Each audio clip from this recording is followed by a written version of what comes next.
Let's rock the Toy Story 2 OST. Hey everybody, I'm Kane, and recently, by recently I mean as of last month, 2 days ago, I spent an entire month on stream playing Disney PS1 games. And so, I thought it would be fun to do like a recap where I make like a tier list and kind of talk about all the games I played and kind of rank them from best to worst. So now that I think about this, we're gonna cut here. Alright, so let's jump into this. I'm gonna rank them in order of which I played them. But first off, there's a ton of games that I didn't play. So the big thing is I was playing them all on console, so we're limited to games that I presently own. I did buy a number of games for this, but yeah, I don't own all the Disney games. So this is Aladdin, DDR, Disney Mix, Emperor's New Groove. Dinosaur. We're down here. Gone Quackers, Goofy's Funhouse, Hercules, Lilo Stitch, Lion King, Monsters Inc., Mulan, My Disney Kitchen, Neverland. I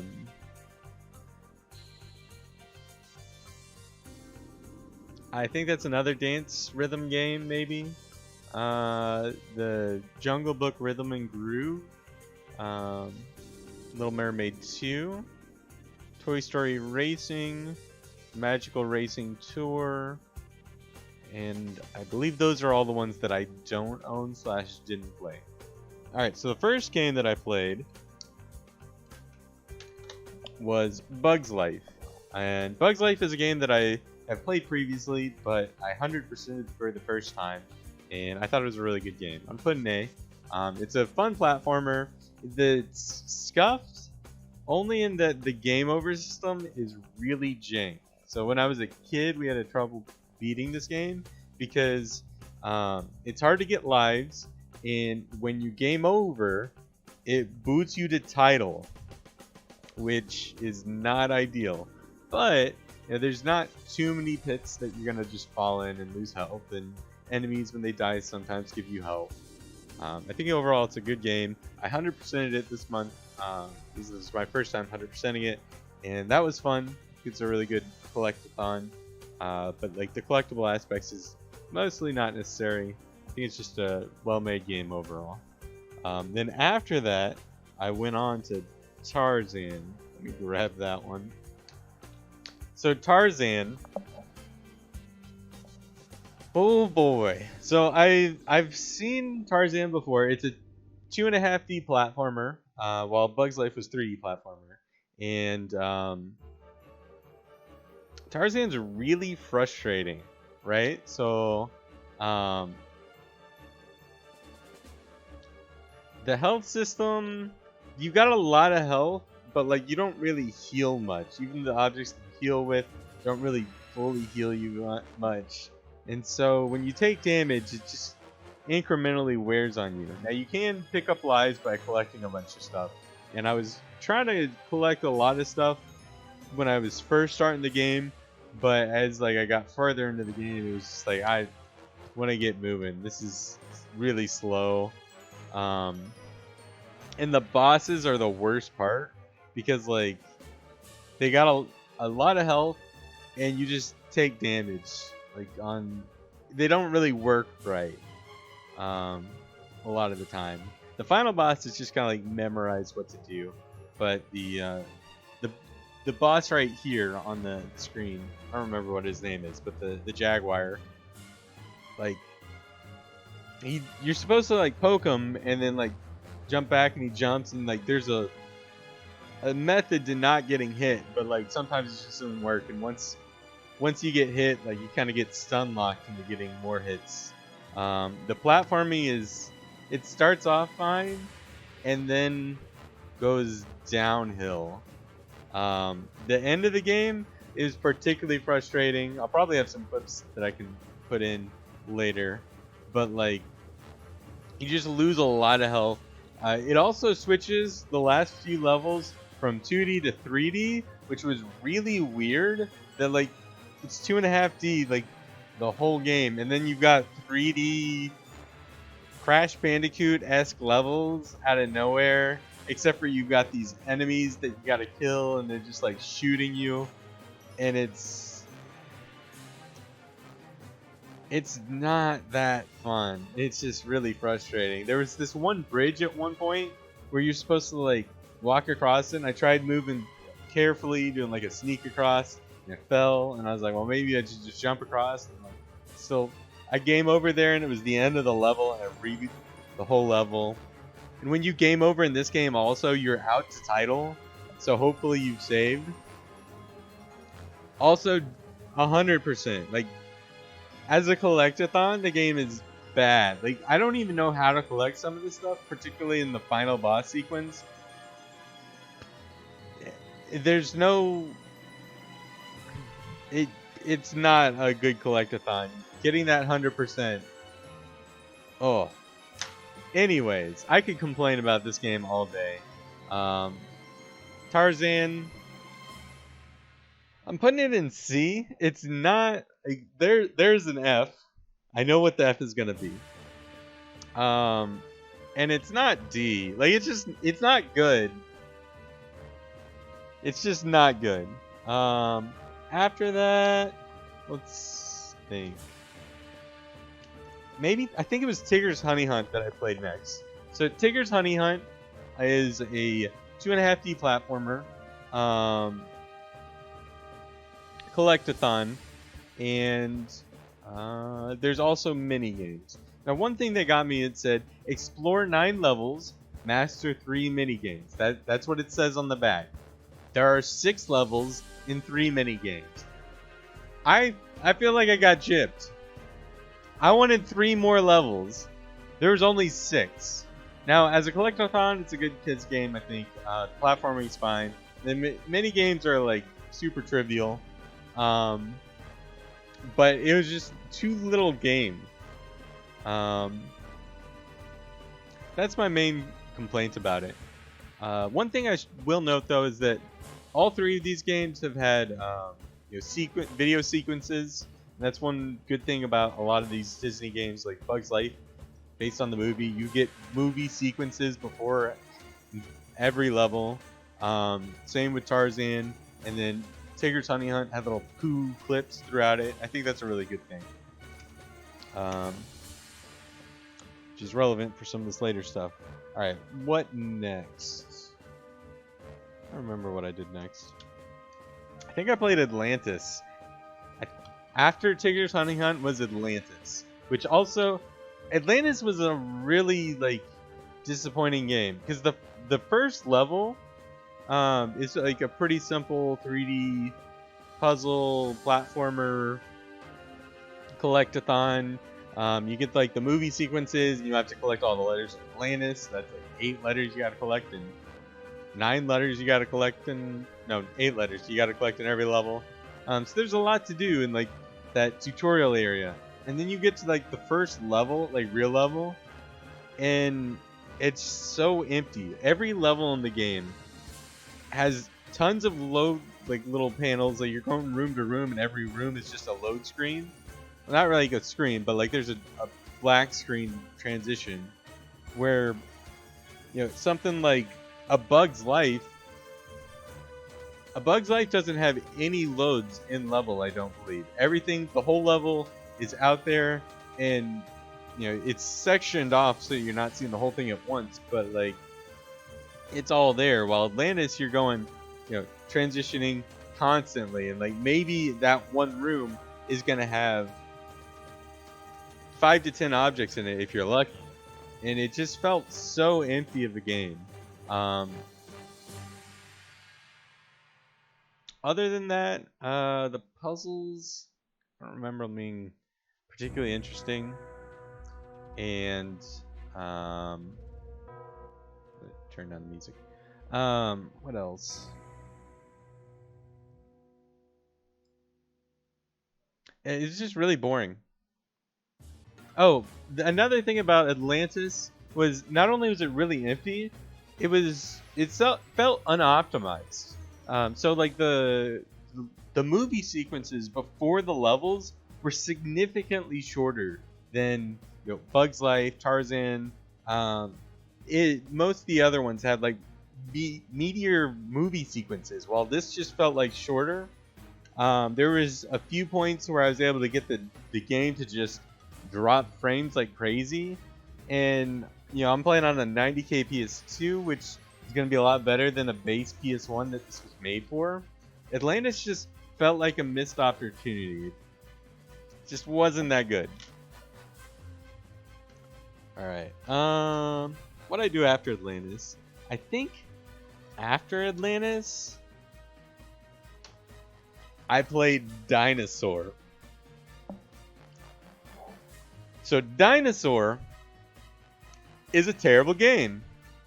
At base, PS1 make really low sound when the disc burns. Loud sound, it can, but even a PS2 can. Alright, Dinosaur is a terrible game. It's going straight to F. Let me tell you more. I got soft locked in the 4th level and could not progress.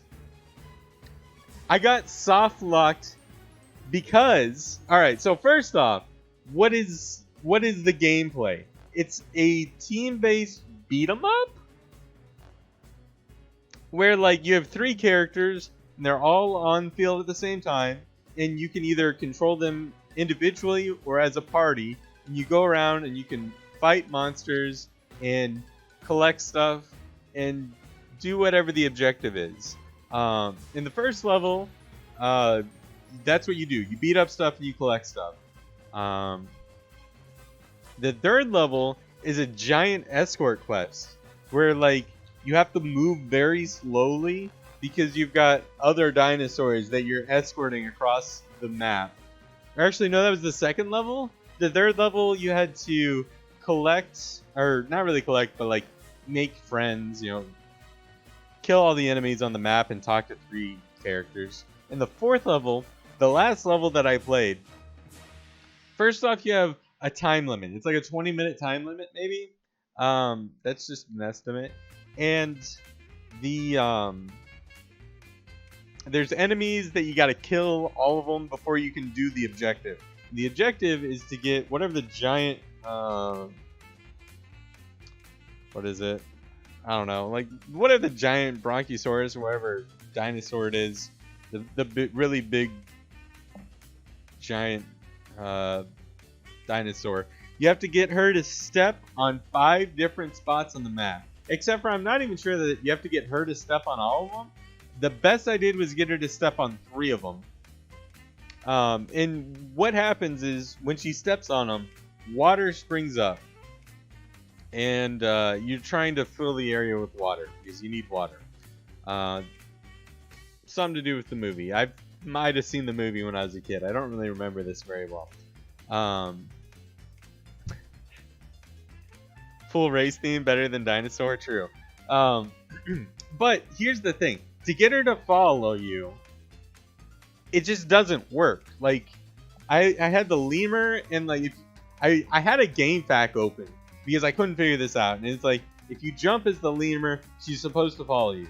And so I jumped, and sometimes she would start following you, and then she'd stop. Because you gotta like move forward so that if you're too close, she stops following you. But if you're too far away, she doesn't follow you either.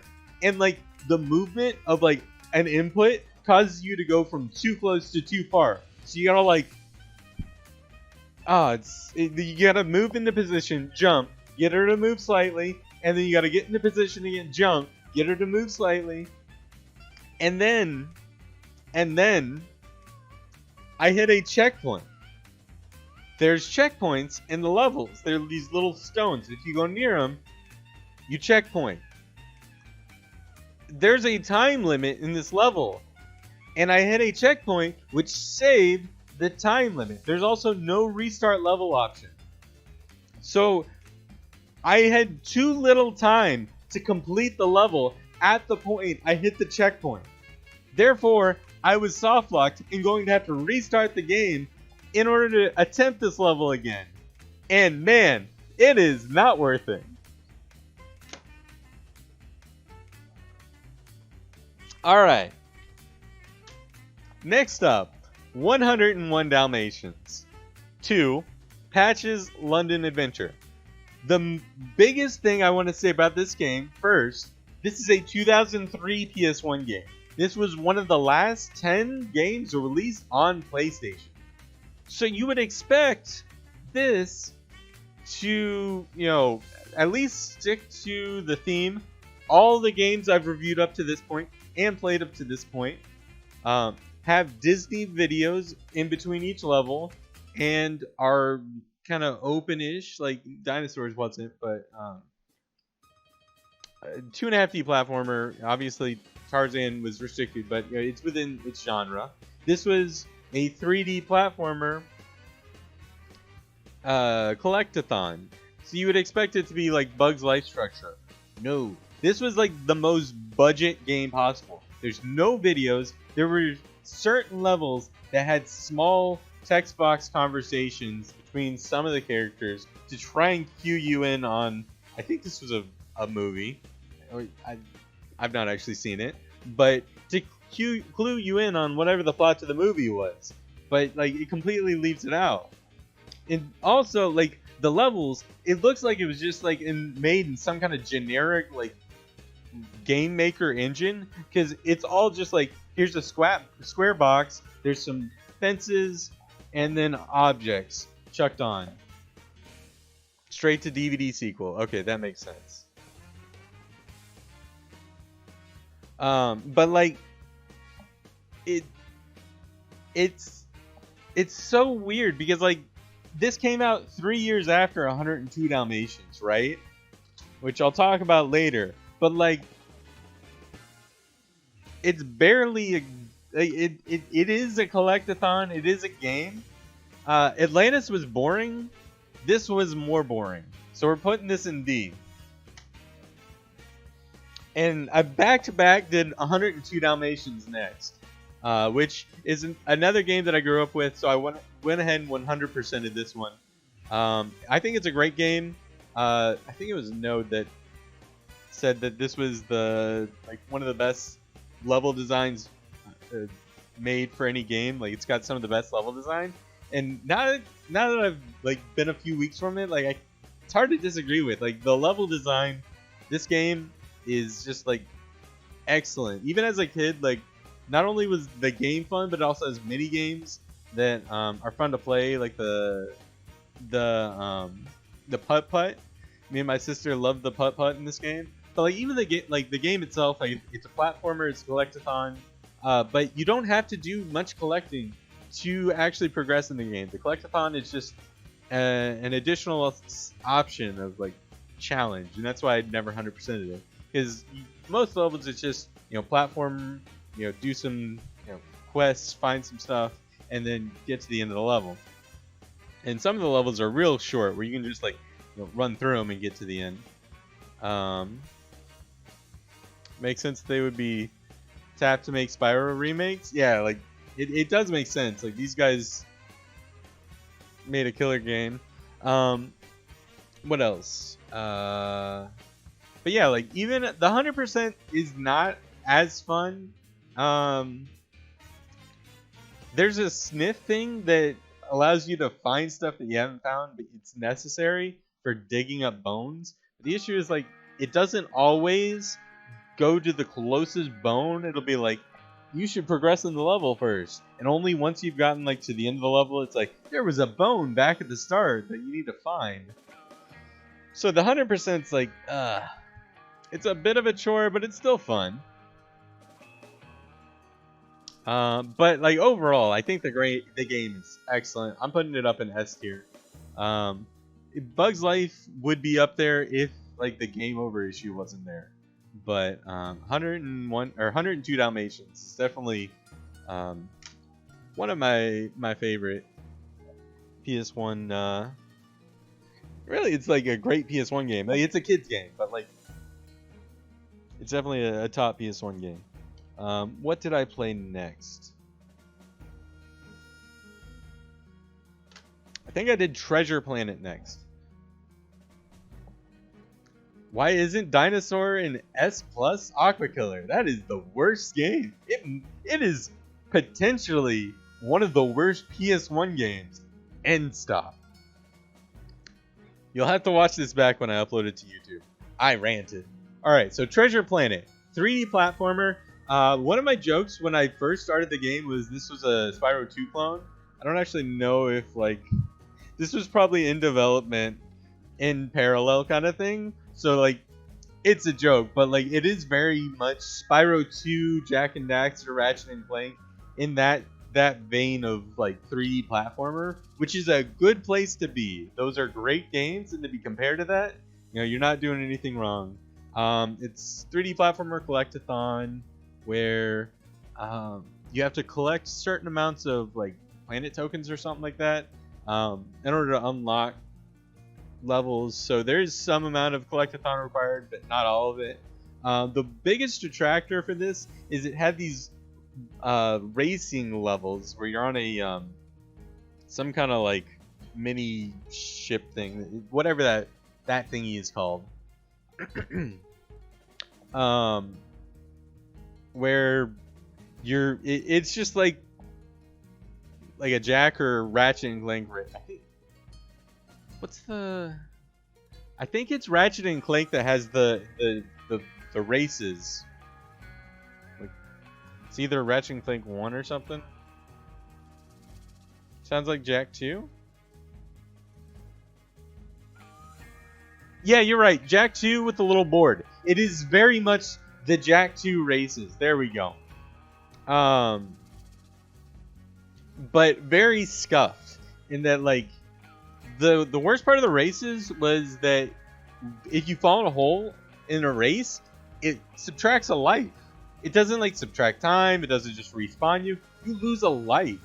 And, like, lives are hard to come by. You're not going to die a ton in the main levels, but, like, lives are hard to come by. And so for the races to be subtracting a life, and you go fast, so it's easy to fall off them.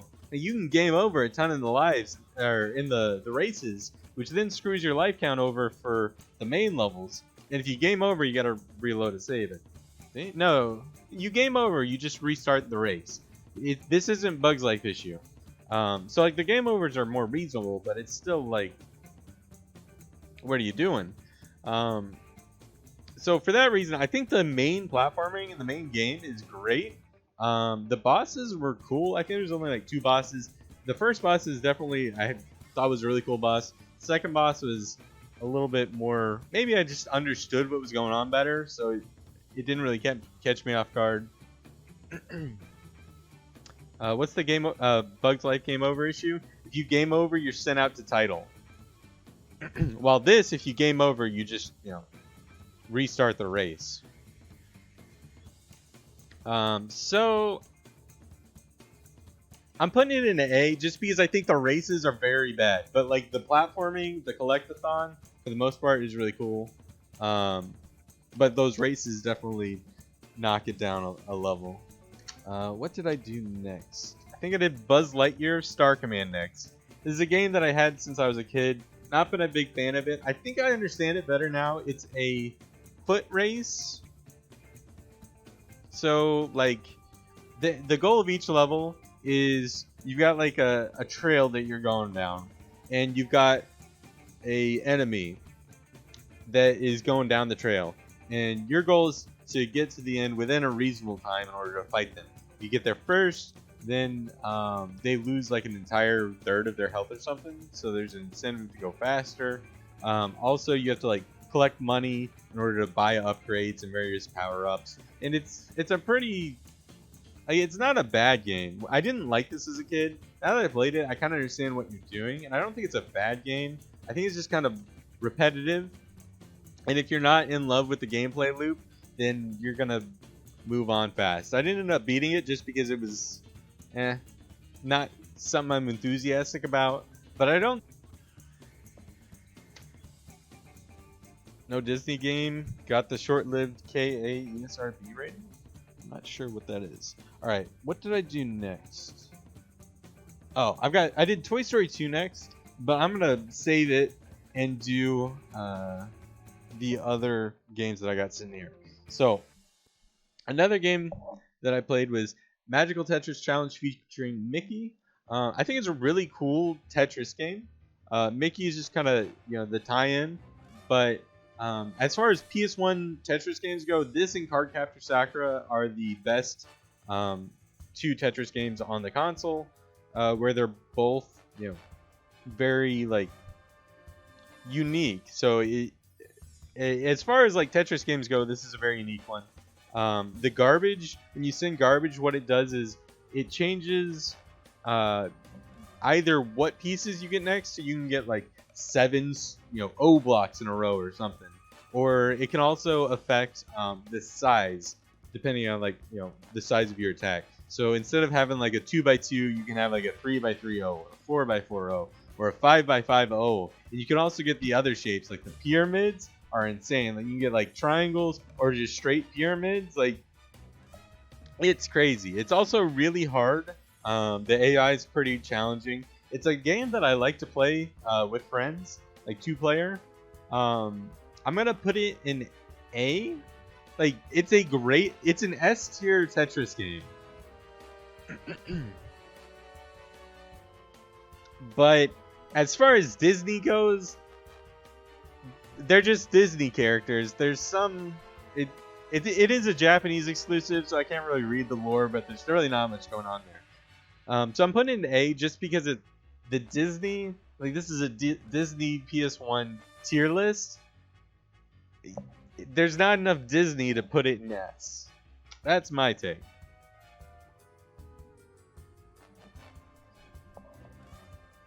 Well, we're getting close to the end, Truddle. We got 3 games left, and the last one's going to be Toy Story 2.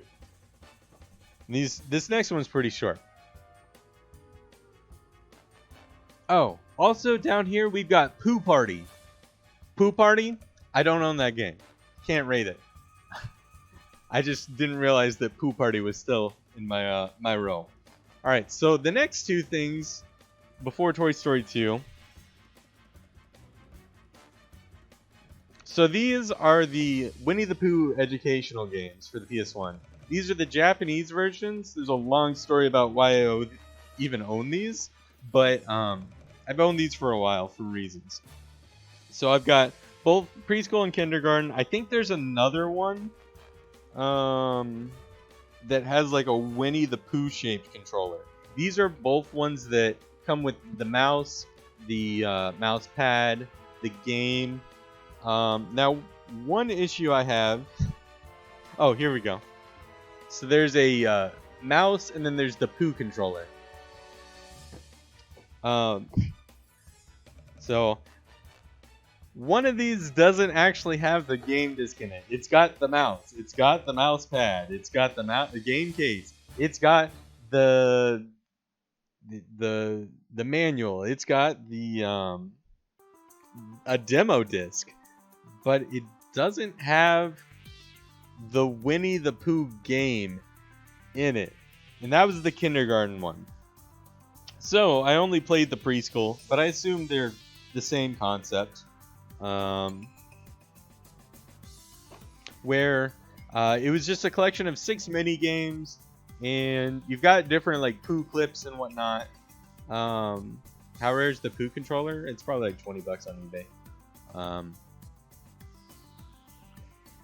So there were 6 mini games. There's like paint by color, some random letter ones, some music ones. Overall, really not bad. Kids game. So I'm gonna put it below Tigger's Honey Hunt because I mean they're just preschool, kindergarten, kids games. Like I said, the reason I own them is not because I wanted to play them. There's a whole story there. But like, see, like they're not bad. Like, I could see like maybe a B, but like, there's not much game going on there. Though, oh, actually, hold on. We're going B. Let me actually. I remember why we're going B. So there's a menu option on the top left, and next to it is a flag, and it's defaults to Japanese. If you click it, it switches to English. All the text or all the voice lines. There's no text on screen for the most part. All the voice lines are in either Japanese or English, and the second you click that button, it switches language. Mid-sentence, you can have the narrator talking, click the button, the sentence is finished in the other language. Japanese to English, English to Japanese. I've not seen that in any other game. So we're putting it up a tier just because that's impressive. But it's still just a kindergarten preschool game.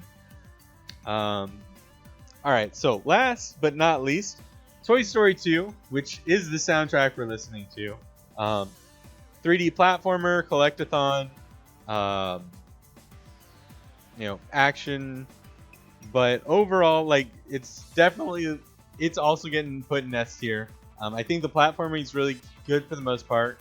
Like, the main detractor that I have for it is that you have to do backtracking if you're trying to do 100%. These you got to get power-ups from later levels in order to access certain areas from earlier levels. Also, there's 2 levels that have these really frustrating vertical climbs because, like, falling is very easy and it takes a while to go up. But, like, overall, like, there's not dying is very difficult, which I think is appropriate for that style of platforming aspects where, like, you're not taking fall damage. You sure this ain't Spyro? Exactly. But, like, I think the weakest thing about the game is the bosses are pretty forgettable. Like, most of the bosses really weren't too bad. But there's a whole bunch of mini bosses that are just like face tank, just do damage.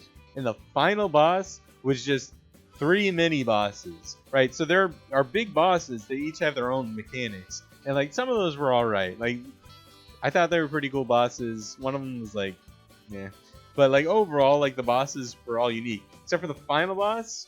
They didn't do anything special. They just took 3 mini bosses and had you fight them at the same time. So it was really just face tank, do damage, and then the game's over. So I thought that was pretty anticlimactic. But for the most part, like, Toy Story 2, really good game. Would I say it's better than 102 Dalmatians? I would not. So I would say 102 Dalmatians, top pick. Dinosaurs, bottom pick. 101 Dalmatians, there's no reason to play it. And then the other games, they're all, Tarzan, Atlantis, pretty scuff, and then B and Up have, we're all pretty fun. Obviously, the educational games are educational games, but I was impressed with them. But I'm not gonna, ever play them again.